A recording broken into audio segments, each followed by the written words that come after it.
दोस्तों, आप लोग कैसे हो। हमारे vision commerce academy YouTube channel में आपका स्वागत है। दोस्तों, कॉमर्स एक ऐसा सब्जेक्ट है जिसमें जो आपके जीवन में नए नए रास्ते लेकर आता है। कॉमर्स एक ऐसा सब्जेक्ट है जिससे आप अलग अलग क्षेत्रों में सफलता प्राप्त कर सकते हो, जैसे बैंक, रेलवे, एसएससी, टीचर्स और पीएससी, आईएएस, हर फील्ड में कॉमर्स सब्जेक्ट की सहायता से आगे बढ़ सकते हो। दोस्तों, अब मैं कॉमर्स की बात करूं तो कॉमर्स में सबसे इंपॉर्टेंट होता है हमारा अकाउंट, और अकाउंट सब्जेक्ट में यदि आप 12th में ज्यादा नंबर लेकर आना चाहते हो दोस्तों, तो आपको अकाउंट में थ्योरिकल और प्रैक्टिकल दोनों सब्जेक्ट पर ध्यान देना होगा। लेकिन यदि आपका थ्योरिकल स्ट्रांग होगा तो प्रैक्टिकल अपने आप से बनेगा। दोस्तों, तो किसको स्ट्रांग करोगे? आप सबसे पहले अपने थ्योरिकल को स्ट्रांग करो दोस्तों, ताकि आपकी फोटो भी इस विजन के सुपरस्टार में लगे। दोस्तों, हम चाहते हैं कि आपसे यदि हमारा सब्जेक्ट, आपका कोर्स पसंद आ रहा है तो आप हमारे चैनल को सब्सक्राइब करें, लाइक करें और शेयर करें। Thank you. आज का हमारा न्यू चैप्टर है 4th चैप्टर, साझेदारी का प्रवेश, निवृत्ति और मृत्यु। निवृत्ति, मृत्यु, है ना? ध्यान सुनिएगा। प्रवेश, जब कोई साझेदार व्यापार में आता है तो कहलाएगा प्रवेश। जब कोई साझेदार व्यापार छोड़कर जाता है तो इसको बोलते हैं निवृत्ति। निवृत्ति कहलाती है आपकी अवकाश। और मृत्यु, हर जब कोई व्यक्ति दुनिया छोड़कर चल जाए तो क्या कहलाएगी? वो आपकी मृत्यु। तो देखिए दोस्तों, हमारा इस चैप्टर का पहला क्वेश्चन है, फर्स्ट प्रश्न है, साझेदार का प्रवेश क्या है और उसके कारण बताना है। तो देखिएगा ध्यान से, प्रवेश, दिस इज द एडमिशन। जब कोई साझेदार अपनी योग्यता और अनुभव के कारण व्यापार में आता, किस कारण से आएगा? अपनी योग्यता और अनुभव के कारण व्यापार में आता तो साझेदार का प्रवेश कहते हैं। साझेदार को प्रवेश व्यापार का विस्तार करने के लिए दिया जाता है। किसके लिए दिया जाएगा? व्यापार का विस्तार करने के लिए। अब मुझे बताइएगा, ऐसे कौन कौन से कारण हैं जिन कारणों से किसी भी साझेदार को व्यापार में प्रवेश दिया जाता है। ध्यान से सुनिएगा। पहला पॉइंट, पूंजी की पूर्ति। किसकी पूर्ति? पूंजी की पूर्ति। ध्यान से, जब किसी व्यापार में पूंजी की कमी हो जाती है तो उस कमी को पूरा करने के लिए हम नए साझेदार को प्रवेश देते हैं। विशेष योग्यता, जब कोई साझेदार हमसे ज्यादा योग्यता रखता हो, अधिक योग्यता रखता हो, तो उसकी योग्यता का लाभ उठाने के लिए भी साझेदार को प्रवेश दिया जाता है। विशेष अनुभव, जब कोई साझेदार हमसे अधिक अनुभव होता है, अधिक अनुभवी होता है, या उसे उस फील्ड का ज्यादा नॉलेज होता है, तो उसके अनुभव का और उसके नॉलेज का फायदा उठाने के लिए भी हम साझेदार को प्रवेश देते हैं। व्यापार की देखरेख, यदि हम अपने व्यापार की देखरेख नहीं कर पा रहे हैं या व्यापार की देखरेख और अच्छे से करना है तो देखरेख करने के लिए भी नए साझेदार को प्रवेश देते हैं। विदेश में कारोबार, कहां पर? अरे भाई, फॉरेन कंट्री में अपने व्यापार को फैलाना। जब कोई व्यक्ति या व्यापारी अपने व्यापार को अपने देश के साथ साथ दूसरे देशों में भी व्यापार करना चाहता है तो ऐसी स्थिति में वह नए साझेदार को प्रवेश देता है। निवृत्ति या मृत्यु, जब कोई वर्तमान साझेदार हमारे व्यापार को छोड़कर चले जाता है या किसी साझेदार की मृत्यु हो जाती है तो उस स्थिति में भी हम नए साझेदार को प्रवेश देते हैं। देखिए दोस्तों, हमारा नेक्स्ट प्रश्न है, साझेदार की निवृत्ति क्या है? भाई, इस निवृत्ति को हम क्या कहते हैं? अवकाश ग्रहण। क्या कहते हैं? अवकाश ग्रहण। तो ध्यान से सुनिएगा कि साझेदार की निवृत्ति क्या। तो आंसर देखिए दोस्तों, जब कोई साझेदार किसी भी कारण से, किसी भी कारण से, जब कोई साझेदार किसी भी कारण से फर्म से अलग होता है या फर्म से अपने संबंध तोड़ लेता है तो उसे साझेदार की निवृत्ति कहते हैं। ध्यान से सुनिएगा, जब कोई साझेदार किसी भी कारण से फर्म से अलग होता है या फर्म से अपने संबंध तोड़ लेता है तो उसे साझेदार की निवृत्ति कहते हैं। साझेदार की निवृत्ति को ही साझेदार का अवकाश ग्रहण कहते हैं। अब ऐसे कौन कौन से कारण है दोस्तों जिससे कोई साझेदार व्यापार से अपने संबंध तोड़ता है या व्यापार से अलग होता है? तो देखिएगा, प्रमुख कारण, वृद्धावस्था।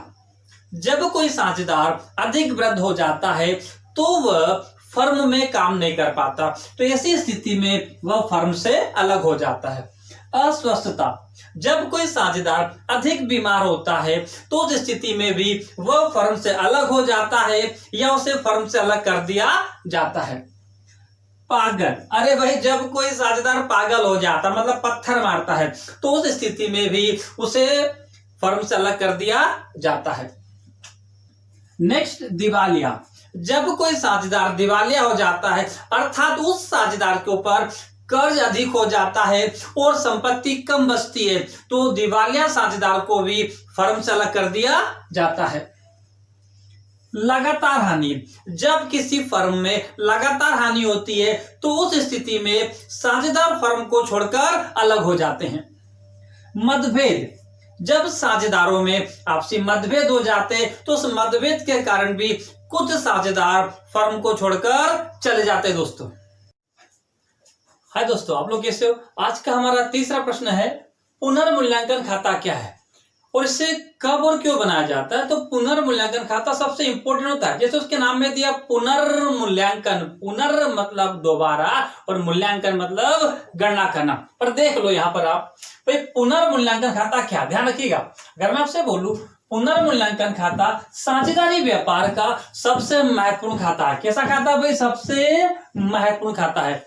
इसे साझेदार के प्रवेश साझेदार के प्रवेश और निवृत्ति पर बनाया जाता है। भाई पुनर्मूल्यांकन खाता साझेदारी व्यापार का सबसे महत्वपूर्ण खाता होता है। इसे साझेदार के प्रवेश और निवृत्ति पर बनाया जाता है। अब ध्यान, अच्छा इसमें लेखा किसका किया जाता है? इसमें संपत्ति और दायित्वों की, किसकी? संपत्ति और दायित्वों की कमी वृद्धि का लेखा किया जाता है। अगर वो आपसे पूछे भाई किसका लेखा किया जाता है? कमी वृद्धि का, किसकी? संपत्ति की, और पूछे क्यों बनाया जाता है? अरे भाई संपत्ति और दायित्वों का लेखा करने के लिए। आगे सुनेगा ध्यान से। अगर आपको ये वाला अर्थ समझ में ना आए तो एक अर्थ और बता रहा हूं पुनर्मूल्यांकन खाते का। पुनर्मूल्यांकन शब्द दो शब्दों से मिलकर बना है, पुनर् और मूल्यांकन, पुनर् और मूल्यांकन, जिसमें पुनः का अर्थ होता है दोबारा और मूल्यांकन का अर्थ होता है गणना करना। अर्थात पुनर्मूल्यांकन का अर्थ होगा संपत्ति और दायित्वों की कमी वृद्धि की दोबारा गणना करना। देखिए दोस्तों, हो गया ध्यान से। पुनर्मूल्यांकन के बारे में मैंने आपको पूरा बताया, ध्यान से सुनिएगा। पुनर्मूल्यांकन दो शब्दों से मिलकर बना, पुनर् और मूल्यांकन। पुनर् का अर्थ होता है दोबारा और मूल्यांकन का अर्थ होता है गणना करना, अर्थात संपत्ति और दायित्व की दोबारा गणना करना। हाय दोस्तों, हमारा नेक्स्ट क्वेश्चन है, साझेदार की निवृत्ति और मृत्यु में क्या अंतर है? मैंने आपसे पहले भी कहा था कि एक अंतर से दोस्तों हमारे 5 क्वेश्चन बनते हैं, 5 प्रश्न बनते हैं, ध्यान रखिएगा। अब ध्यान से, सबसे पहले हमें आधार बताना चाहिए। स्थगित मतलब रोकना, लाभ हानि की गणना, पहला आएगा स्थगित, सेकंड आएगा लाभ हानि की गणना, फिर आएगा आपका हिसाब किताब, भुगतान और हस्तांतरण। ध्यान रखिएगा। अब स्थगित को कैसे समझाएंगे? तो निवृत्ति का मतलब होता है रोकना और मृत्यु मतलब किसी की डेथ। तो फर्स्ट पॉइंट हमारा स्थगित, साझेदार की निवृत्ति को स्थगित किया जा सकता है, किंतु साझेदार की मृत्यु को स्थगित नहीं किया जा सकता है। यदि कोई साझेदार व्यापार छोड़कर जा रहा है तो उसे आप रोक सकते हो, लेकिन किसी साझेदार की मृत्यु हो रही है तो उसे रोकोगे क्या? नहीं दोस्तों। हमारा नेक्स्ट पॉइंट है लाभ हानि की गणना। साझेदार की निवृत्ति में लाभ हानि की गणना की आवश्यकता नहीं होती, लेकिन साझेदार की मृत्यु होने पर लाभ हानि की गणना की आवश्यकता होगी, क्योंकि उसकी फैमिली को पैसे की आवश्यकता पड़ेगी। दोस्तों, हिसाब किताब, साझेदार की निवृत्ति पर हिसाब किताब साझेदार के साथ किया जाता है। क्या बोला मैंने? साझेदार की निवृत्ति पर हिसाब किताब किसके साथ करेंगे? साझेदार के साथ। लेकिन साझेदार की मृत्यु पर हिसाब किताब साझेदार के उत्तराधिकारी के साथ किसके साथ किया जाता है? साझेदार के उत्तराधिकारी के साथ। भुगतान, हमारा नेक्स्ट पॉइंट है भाई, साझेदार की निवृत्ति पर भुगतान साझेदार को किया जाता है। किसको करेंगे भुगतान? भाई साझेदार को। साझेदार की मृत्यु पर भुगतान किसको करेंगे? भाई साझेदार की मृत्यु पर भुगतान साझेदार के उत्तराधिकारी को किया जाता है। किसको किया जाता है? उत्तराधिकारी। उत्तराधिकारी में माँ हो सकती है, पिता हो सकते हैं, पत्नी हो सकती है, पति हो सकते हैं और बच्चे भी हो सकते हैं। जो भी उत्तराधिकारी होगा उसे भुगतान किया जाएगा। हस्तांतरण, this is the transfer of money. हस्तांतरण, पर साझेदार की निवृत्ति पर राशि का हस्तांतरण साझेदार के ऋण खाते में किया जाता। किसके ऋण खाते में? साझेदार के ऋण खाते में। किंतु साझेदार की मृत्यु पर राशि का हस्तांतरण साझेदार के उत्तराधिकारी के ऋण खाते में किया जाता। किसके ऋण खाते में? भाई उत्तराधिकारी के ऋण खाते में किया जाएगा। देखिए दोस्तों, हमारा नेक्स्ट प्रश्न है, फर्म से अलग होने वाले साझेदार को देय राशि की गणना करना, या फिर साझेदार की मृत्यु पर उसके उत्तराधिकारी को देय राशि गणना कैसे की जाती। ध्यान रखिएगा बोर्ड पर, जब कोई साझेदार फर्म से अलग हो जाता है, जब कोई साझेदार फर्म से अलग हो जाता है या उसकी मृत्यु हो जाती है, तो उस तिथि तक की राशि की गणना कर लेनी चाहिए। ध्यान से सुनिएगा, जब कोई साझेदार फर्म से अलग हो जाता है या उसकी मृत्यु हो जाती है, तो उस तिथि की राशि की क्या कर लेनी चाहिए भैया? गणना कर लेनी चाहिए। और जो राशि साझेदार को प्राप्त हो, जो राशि साझेदार को प्राप्त हो, उन सबको आपस में जोड़ लेना चाहिए। जैसे क्या क्या जोड़ेंगे? जैसे साझेदार की पूंजी, पूंजी पर ब्याज, साझेदार का ऋण, ऋण पर ब्याज, साझेदार का वेतन, कमीशन, बोनस, साझेदार के लाभ में भाग, साझेदार के संचय में भाग, इन सबको जोड़ लेना चाहिए और इसमें से वह राशि घटा देनी चाहिए जो साझेदार ने पहले प्राप्त कर ली हो। जैसे साझेदार का आहरण, आहरण पर ब्याज, साझेदार का ऋण, ऋण पर ब्याज। मैं बता दूं ऋण पर ब्याज के बारे में, कई बार साझेदार फर्म को ऋण दे भी देता है और कई बार साझेदार फर्म से ऋण ले भी लेता है। यदि साझेदार फर्म को ऋण देता है तो उसे ऊपर जोड़ेंगे और यदि साझेदार फर्म से ऋण लेता है तो उसे नीचे घटाएंगे। ध्यान रखिएगा।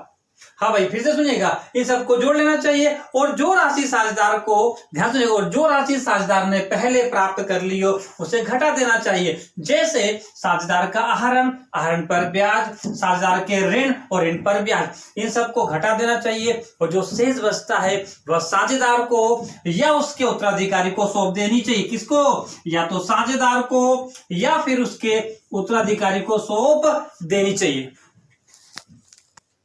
देखिए दोस्तों, हमारा आज का लास्ट प्रश्न है, फर्म से अलग होने वाले साझेदार को भुगतान किस प्रकार से किया जाता है। भाई, जब कोई साझेदार अलग हो रहा है उसे हम पैसे दे रहे हैं तो कैसे देंगे? तो फर्म से अलग होने वाले साझेदार को भुगतान 3 प्रकार से किया जा सकता है। नगद भुगतान, किस्त में भुगतान या वार्षिकी द्वारा भुगतान। तो कितने प्रकार से भुगतान करेंगे? 3, नगद, किस्त और वार्षिकी। अगर वो आपसे पूछता कि नगद भुगतान कैसे किया जाता तो सुनिएगा, जब कोई साझेदार फर्म से अलग होता है और फर्म के पास पर्याप्त राशि होती है तो फर्म अलग होने वाले साझेदार को संपूर्ण राशि का भुगतान नगद कर देती है। किस्त में भुगतान, जब कोई साझेदार फर्म से अलग होता है और फर्म के पास पर्याप्त राशि नहीं होती है तो फर्म अलग होने वाले साझेदार को संपूर्ण राशि का भुगतान किस्तों में करती है। ये किस्त मासिक भी हो सकती है, वार्षिक भी हो सकती है। थर्ड, वार्षिकी द्वारा भुगतान, जब कोई साझेदार फर्म से अलग होता है और फर्म के पास पर्याप्त राशि नहीं होती है तो वह न तो नगद भुगतान कर पाती है और न ही किस्त में भुगतान कर पाती है। ऐसी स्थिति में फर्म अलग होने वाले साझेदार को वार्षिकी द्वारा भुगतान करती है। इसमें प्रति वर्ष एक निश्चित राशि साझेदार के खाते में या साझेदार के उत्तराधिकारी खाते में ब्याज सहित जमा की जाती है। दोस्तों, थैंक यू।